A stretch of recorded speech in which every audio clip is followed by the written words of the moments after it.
അർജുനായുള്ള രക്ഷാദൗത്യം തുടരണമെന്ന് സംസ്ഥാന സർക്കാർ ആവശ്യപ്പെട്ടുവെന്ന് മന്ത്രി മുഹമ്മദ് റിയാസ്. നിലവിൽ കാലാവസ്ഥയാണ് വെല്ലുവിളി, എന്നാൽ ദൗത്യസംഘം സാധ്യമാകുന്നതെല്ലാം ചെയ്യുന്നുണ്ടെന്ന് മുഹമ്മദ് റിയാസ് ജനം ടിവിയോട് പറഞ്ഞു.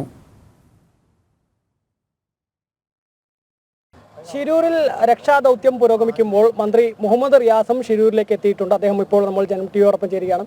മിനിസ്റ്ററെ, എന്താണ് ഒരു യോഗമൊക്കെ ചേർന്നിരുന്നു. രക്ഷാദൗത്യത്തിന്റെ ശ്രമം എല്ലാ നിലയിലും തുടർന്ന് മുന്നോട്ട് പോകണമെന്ന് സംസ്ഥാന സർക്കാർ നിലപാട് യോഗത്തെ അറിയിച്ചിട്ടുണ്ട്. യോഗം ആ നിലപാട് പൊതുവെ അംഗീകരിക്കുകയാണ് ചെയ്തിട്ടുള്ളത്. പ്രതികൂലമായ കാലാവസ്ഥ, നേവിയുടെ ഡൈവേഴ്സിനൊക്കെ ചില പരിമിതികൾ വരുന്നുണ്ട്.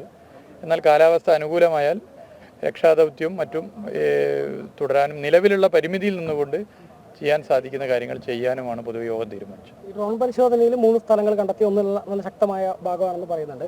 പക്ഷേ ഈ മുങ്ങാൻ കഴിയുന്നില്ല, പുഴയിലേക്ക് ഇറങ്ങാൻ കഴിയുന്നില്ല എന്നുള്ളതാണ് നിലവിൽ പ്രതിസന്ധിയായിട്ട് പറയുന്നത്. അപ്പോൾ അതിന്റെ പുതിയ എന്തെങ്കിലും സാധ്യതകൾ, അതിന്റെ മറ്റു കാര്യങ്ങൾ കൂടി ആലോചിച്ച് ഈവനിങ് സന്ധ്യക്ക് ഒന്നുകൂടി ഇരിക്കുന്നുണ്ട്.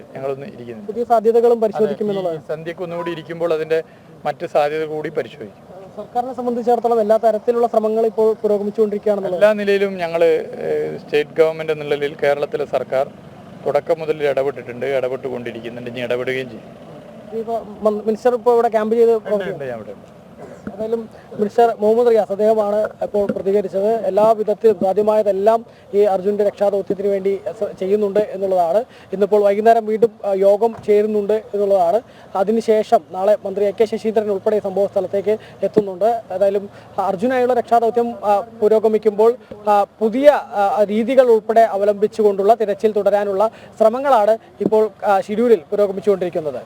PR മനൂപിനൊപ്പം അരുൺ ആലത്തൂർ, ജനം, ഷിരൂർ.